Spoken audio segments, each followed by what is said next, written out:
ഞാൻ വേഗം വരുന്നു. നിന്റെ കിരീടം ആരും കവർന്നെടുക്കാതിരിക്കാൻ നിനക്കുള്ളത് കാത്തു സൂക്ഷിക്കുക. വെളിപാട് 3:11. നമുക്ക് നൽകപ്പെട്ടിരിക്കുന്ന ദാനം എന്ന് പറയുന്നത് വിശ്വാസത്തിന്റെ ദാനമാണ്. വിശ്വാസം വഴിയാണ് പരിശുദ്ധ ത്രിത്വത്തിന്റെ കൂട്ടായ്മയിൽ, തിരുസഭയുടെ കൂട്ടായ്മയിൽ എത്തിച്ചേർന്നത്.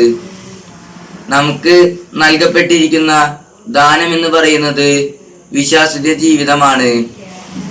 വിശുദ്ധ കത്തോലിക്ക വിശ്വാസം നാം ജീവിക്കുമ്പോൾ ഉണ്ടാകേണ്ട അഭിമാനം തന്നെയാണ്.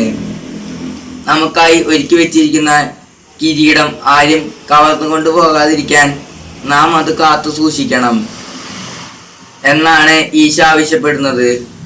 നമ്മുടെ മരണദിനം അല്ലെങ്കിൽ ഈശോയുടെ 2ാം വരവ് വരെ നാം ലഭിച്ചിരിക്കുന്ന വിശ്വാസം കാത്തു സൂക്ഷിക്കാനാണ് കൂദാശയിലൂടെ നാം ഈശോ മിശിഹായോട് എപ്പോഴും സമ്പർക്കത്തിലായി ഏർപ്പെടുന്നത്.